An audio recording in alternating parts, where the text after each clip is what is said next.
So here's a little backstory first. So this happened back in the fall of 2016. I was a newlywed, 18, and moved halfway across the country to live with my husband. I was in a new town and had no friends whatsoever. My husband, he was deployed in the early spring of 2016 too. A few months into deployment, I was getting really lonely and just wanted to head home. So I decided to make the 16-hour trek home alone, and I packed up my essentials and my cats, and I left at 11 p.m. because I couldn't sleep. I was about 4 hours into my drive, I think, and I was growing pretty tired, so I pulled into a well-lit public rest stop so that I could catch some shut-eye. I pulled my car into a spot right under a light, and I made sure cars were nearby. So it's about 3 in the morning at this time, and I fall asleep, but the next thing I know, I hear a knuckle tapping on my driver's side window. Sleepily, I wake up and see an older man, maybe about mid-40s I'd say, kneeling down to my window, and stupidly, I open my driver's side door. "Please don't shoot me, ma'am." I won't. What do you want?" My wife and I, we're stranded here and we need money. Do you have any? We're right over here." He points to the van parked in the dark off behind him at this point. "Yeah, we're just over here if you want to follow me." No, man, I'm good. I don't have any money. I'm sorry." At this point, I'm beginning to feel like something is wrong. "Oh, come on, I swear I'm up to no harm. Just come over to my van. My wife is in there." "Sorry, but I don't have any money, and I'm using the rest of my money to go home, okay?" "All right, miss, all right. God bless. God bless." And with that, he stumbles off to the next car on my right to do the same thing. But now, I'm wide awake, and quite honestly, I was feeling scared. I turn on my car eventually, and I just peel out of the lot, and I don't know what he wanted. I didn't see a woman in the van that he kept pointing at, but I know that I didn't want to find out. And to be honest with you guys, I have a hunch that that whole episode was some sort of kidnap attempt.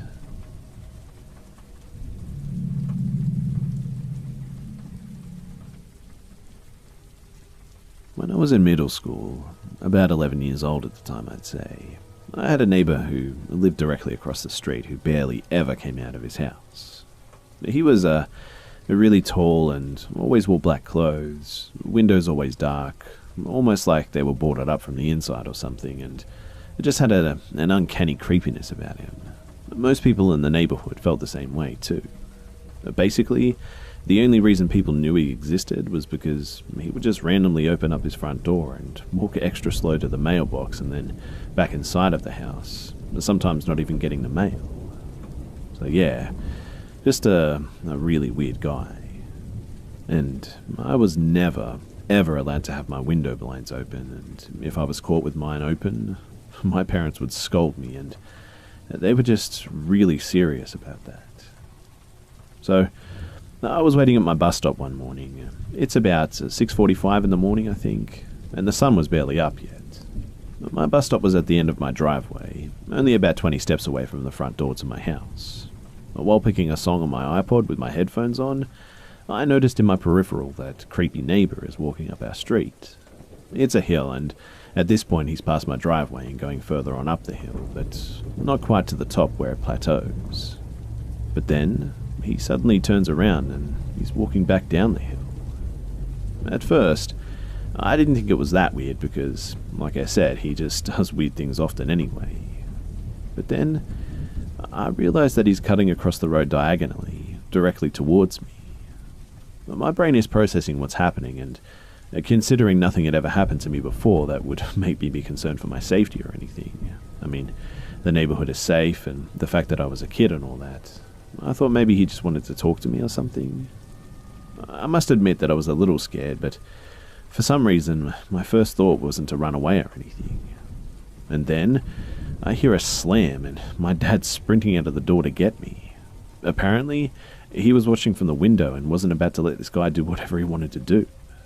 I remember my dad let me stay home from school that day, and was calling around local authorities, school officials, everyone, and we even moved shortly afterwards. So, a few years go by and I get one of those sex offender apps. And it turns out that creepy guy was actually a registered sex offender, aggravated sexual assault with complaint, less than 13 years of age. And he was also in possession of CP. So yeah, I don't know what he was doing crossing that road early in the morning when it was dark and heading towards me, a small 11-year-old, with nobody around and my parents not there, but whatever it was, I have to assume that it was something pretty sinister.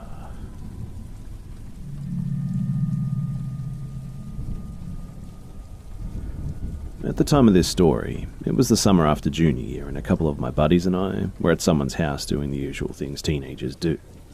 After a couple of hours of Xbox and basketball, one of my friends, Sam, rolled up with a trunk full of fireworks, and we decided that it would be fun to go set them off at an empty field a mile away from the house. As we all piled into Sam's car and started driving out of the neighborhood, a man stepped onto the road and blocked our way. He was huge too and covered in tats. Probably 6'3" or so, I'd say, with a long dark hair pulled back in a ratty ponytail. Sam honked the horn as the man just stood in front of our car yelling obscenities at us. When finally, my friend has had enough and whipped the car around him while flipping the guy the bird, speeding out of the neighborhood and towards the main road.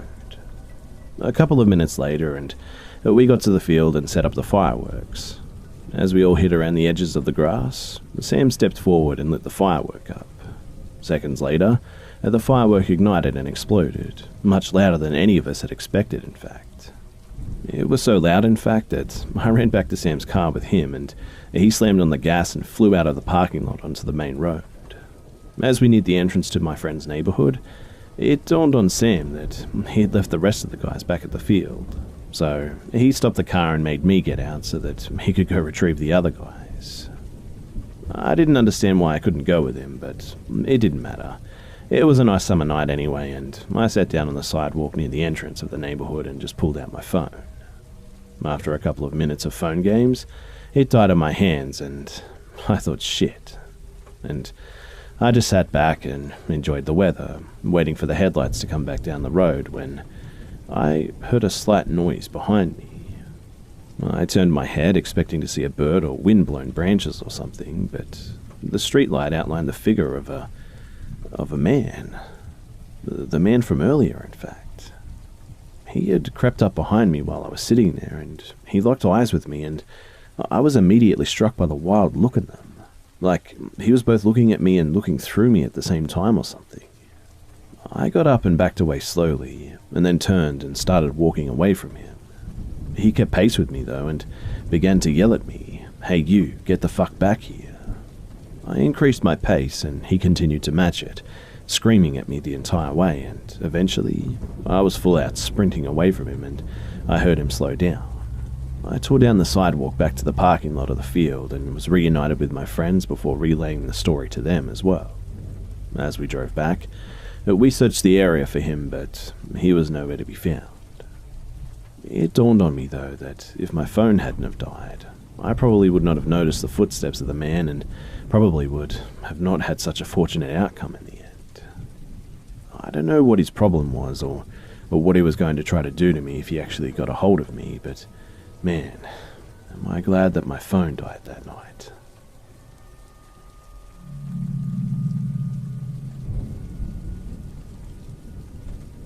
So, before I tell this, I think I need to give some quick background info that seems relatively important to the story. So, it's 2003 and I'm 6 years old. At the time, I lived in a small condo, 1 bedroom, 1 bath and a connected living room and kitchen with an island in between and a spiral staircase with random miscellaneous things stored under it. I was living with my dad with a mother who was out of the picture. It was Saturday, and I remember specifically watching Codename Kids Next Door on TV in the bedroom after waking up. My dad, he worked a lot of the time, but he was such a nice guy that he left the TV on Cartoon Network for me, which he knew was my favourite channel. During a commercial break, I got up to take a piss, and even though I knew I was home alone, I closed the door out of instinct. And boy, am I glad about that. The next thing that I comprehended was the sound of my incredibly noisy spiral stairs. They can be heard literally across the condo because of how small it is, and they just began to rapidly make noise that got quieter over the course of about 2 seconds, and telling me that whatever made the noise was going downstairs, and fast. As a 6-year-old, this was extremely concerning because, as I said, my dad always turned the TV on before he left for work, and I knew that he was long gone at this point. So, what did I do? Well, as any paranoid 6-year-old would do when they think that they've imagined it, I walked out of the bathroom and looked over the 3-foot-long railing across from the bathroom door and next to where you would walk down the stairs. Kind of confusing, I know, but just try to visual it, I guess, if you want. And what did I see? None other than an afraid-looking man looking into my living room, but staying hidden under the stairs. After being terrified in the bathroom, I made a distinct effort to be quiet, like a spy, I was thinking. So there was no way that he knew that I was looking at him, but more than likely, practically guaranteed in fact, knew that I was in the house somewhere. Okay, so there is a man in the house, and I can A, yell at him to leave and maybe be murdered, raped, or beaten or something. By the way, there was no exit upstairs, only a balcony with a screen door that was jammed for years, and even if I somehow got it unstuck, it's like a 15-foot drop that would be no good anyway, so the only exit in the house is the front door. It's a fire hazard, I know. Or there was option B, hide. I opted for option B, obviously. I waited for what felt like hours, but in reality was probably only about 20 minutes until I heard shuffling downstairs for about a minute. Then, the sound that I was praying for, the front door opening. I was still extremely skeptical, even thinking that it was a trap to lure me downstairs, so I stayed put upstairs. All day, in view of the TV, by the way, until my dad came home, who I didn't tell about the whole incident out of fear that I shouldn't have had, thinking that he would be mad that I didn't approach him or something. Nothing valuable was missing from the house, but you're sure as hell that I checked under those stairs every morning when I walked down them for the next 3.5 years of living in that condo. So, why was he there? I have no idea. How was he there? I have a pretty reasonable theory that, simply put, my dad forgot to lock the door behind him after he left, and this man was trying doors for some reason, and he came in and hid upstairs somewhere to do something, but got cold feet because I was a little kid. But other than that, I have no idea. All I can say is that, man, am I glad that I had that bathroom door shut, because if he had seen me directly, who knows what could have happened.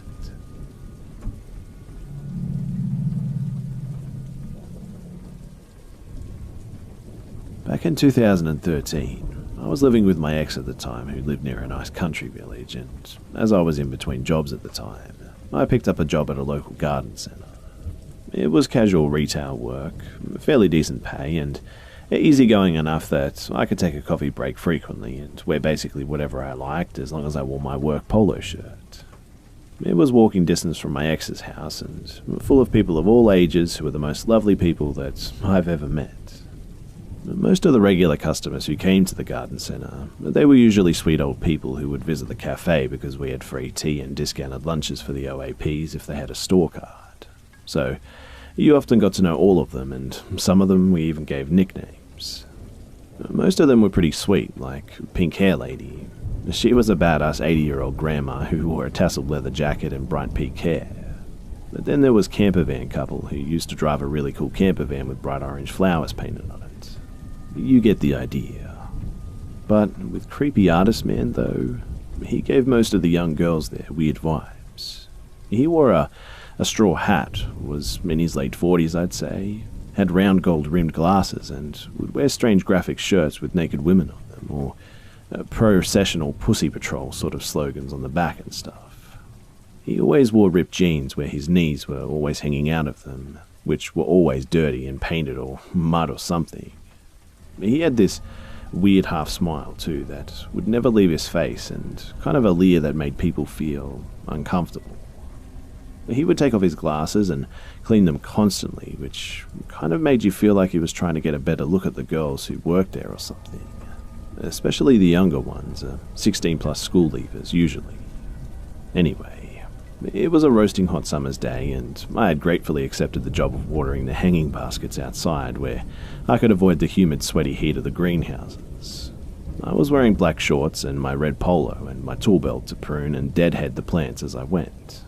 With the hose in my hand and sunnies on my face, I was busy but enjoying the solitary job at the quietest part of the garden centre. And then I heard, well, hello there. Out of practically nowhere too, he slipped out behind some wooden trellises and looked me up and down, smiling with this weird, too small teeth. His eyes lingered on me for what felt like an uncomfortable few seconds, and I turned off my hose and asked him if he needed anything. He shook his head and kind of shrugged, still smirking at my legs too. I said to him, "Okay, sir, have a nice day. Let me know if you need anything," and I turned to continue. But he says, "I've never seen you here before. You're a new one, right?" I say, "Huh, me? Well, I've been here for 8 months now." He says, "I must have missed the memo that a beauty like you started here. You have a nice tan. You look young." I say, "Thanks, I'm 23. Anyways, I have to go back to work."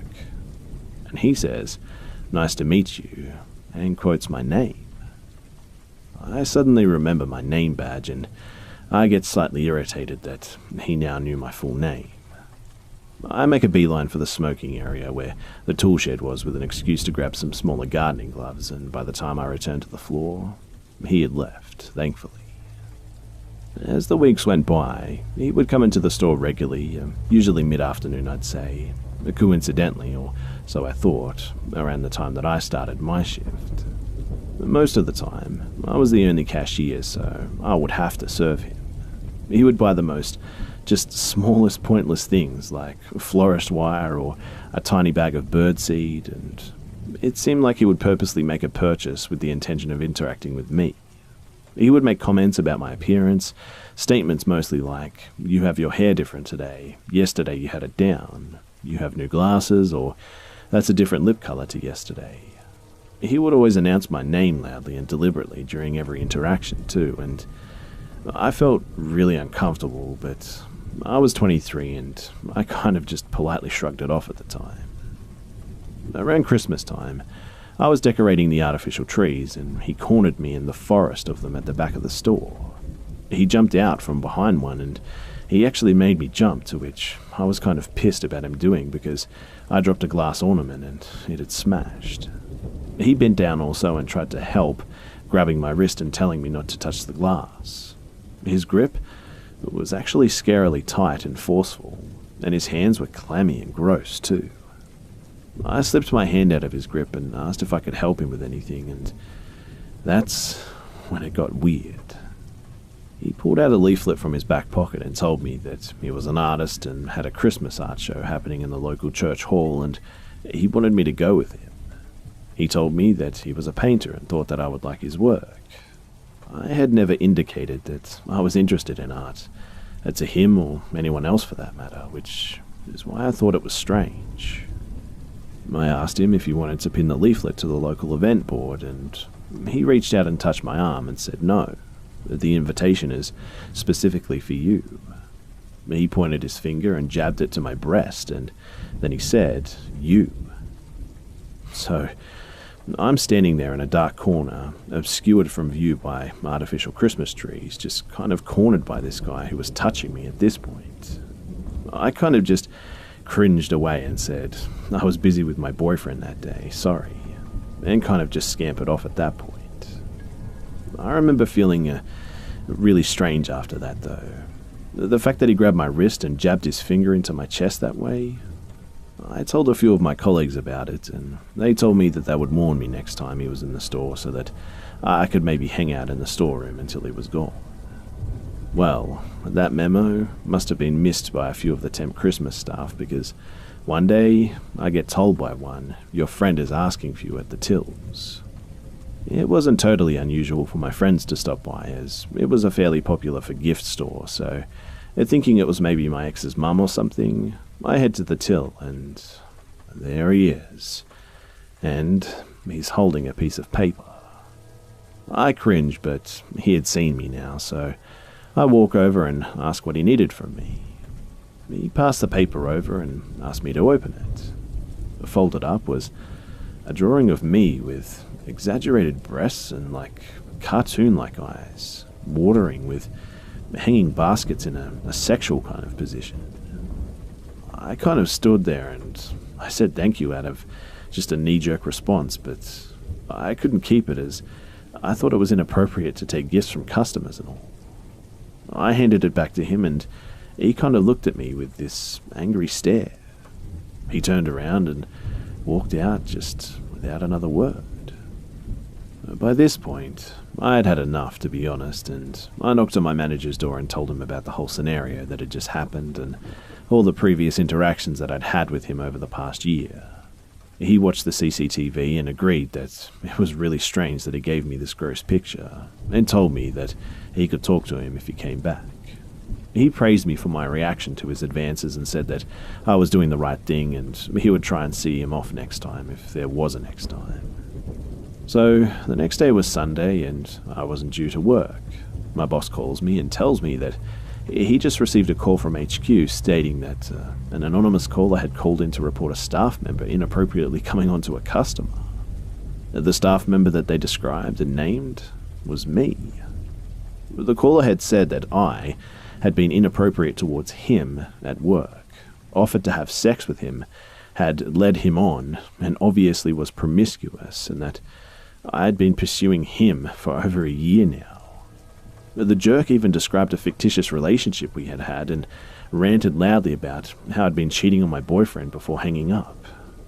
HQ luckily didn't believe a word, as my manager had already mentioned the guy to one of the higher-ups, but they thought it was wise to let me know about this crazy guy and suggest that I report it to the police at this point. The next day, I did just that. The officer I spoke to said that he actually matched the description of a man who was just a local pest, somebody who would often harass young girls in the local area, and he was also known to stalk girls in his car and had even attempted to abduct a young girl 4 years ago. Holy shit, right? The police officers assured me that they would file the report and talk to him officially, and that he was not allowed in the garden centre or anywhere near me again, and if he did, I was to call the police and he would actually be arrested. Unfortunately, though, it never stopped him sending a ranting letter to my workplace, addressed to me, saying that he was going to end himself if I didn't take him back and receive his gift that he drew of me. Fortunately, the police saw this as unsolicited contact, and he was thankfully arrested.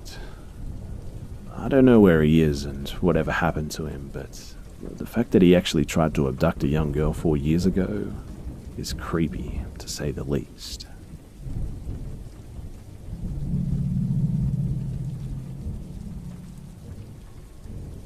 So my husband, kid, and I, we live out in the middle of nowhere on a plot of land that's about 100 acres, I'd say. There's probably about 95 of those acres that are wilderness with just ATV and hiking trails that we and several of the other previous owners created by exploring. We use that land for camping and hiking and hunting, and we'd like to find a spot, just clear it a bit and camp overnight with not much else with us. There's so much space that we've never stayed in the same place twice, in fact. We've seen some kill sites, both old and fresh, lots of animal tracks, places where deer bed down, etc., and I've even spent a lot of time hiking solo while the kids are in school and husband's at work and whatnot. Whether alone or with family, we always carry a firearm for protection, though. A few weeks ago, we decided to load up on some camping gear and start a new trail. We marked the trails that we make with spray paint on trees. We were pretty far in the woods, having hiked almost an hour now, when the atmosphere just seemed to change. I don't know who noticed it at first, but my husband, who was leading the three of us, turned around and gave me a concerned look. The birds had stopped chirping at this point, and the insects, they had gone quiet. There were just absolutely no sounds around us at all. And when in the woods, complete quietness is rarely a good thing. We continued onward, though, hyper-aware of our surroundings, while our kids continued merely talking. We came to the stream that marks the midway point of our property, and we stopped for a few minutes. And my husband and I, we just kind of stare each other down. We both just felt like something was off, but didn't want to scare our daughter. Eventually, I finally broke the silence and said I suddenly didn't feel good and we should just go home. My husband nodded in agreement while our daughter voiced her protest, but too bad, kiddo. We turned around and we started back. After going a few hundred yards, still in the silent wilderness, mind you, I looked to my right and I saw a person crouched down in a ghillie suit about 150 feet off the trail. I'm positive that they saw that I noticed them too, but they never moved. I cleared my throat to get my husband's attention, and when he looked back, I put my hand on the gun in my holster on my hip, which caused him to readjust his rifle in preparation of anything. I sped up my family and we hurried back home, and I told my husband as soon as we were inside. We decided to call the police and report the trespasser, and filed a report and was told to call again if we saw anyone. A few days later, my husband and I went out alone and set up a bunch of deer cams. We didn't go back out into the woods for maybe a week, and then he and I ventured out to retrieve the cam footage. Out of the 9 cams that we placed, we caught a person in a ghillie suit in 2 images. We handed copies over to the cops to go with our report, and we haven't gone back out since except to check the deer cams. We haven't gotten any other trespassers pretty much ever, and it freaks me out even more to think of the few times while camping that we actually heard walking near our tent in the middle of the night. We always assumed that it was just curious animals, but now I'm not so sure anymore.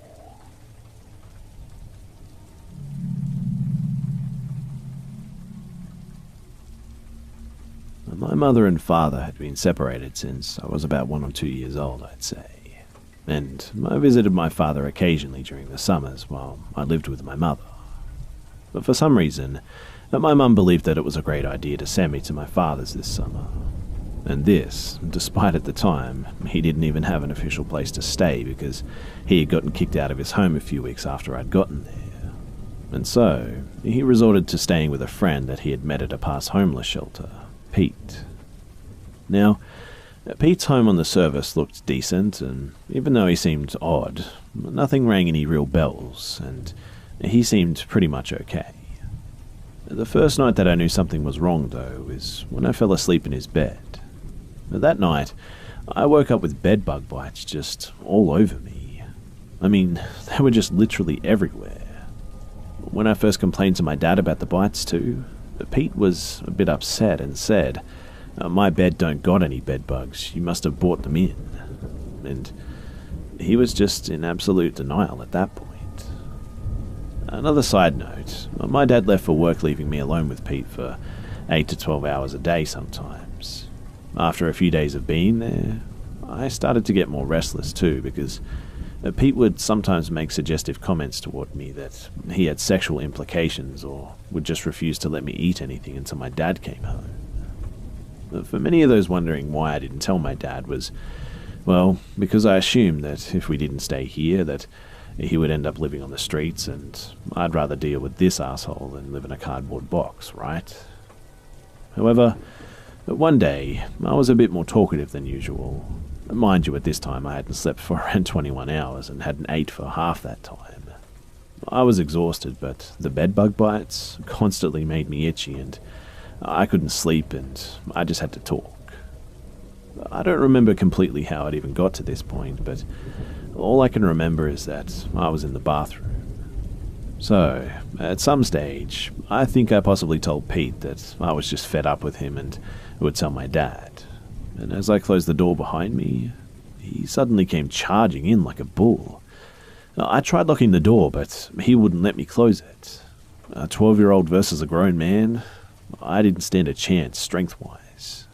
Now, my mum constantly trained and drilled into my head that adults, they can be dangerous. That you should never get into someone's car and, in her own words, if they got you in the car, play along and then grab the steering wheel and try and crash the car.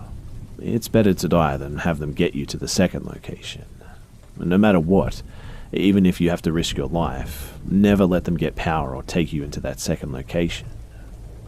I remember going into instinct mode and I grabbed the razor that he left on his sink, and Pete was screaming things like, "I'll kill you," and just other shit like that mixed in with just swear words.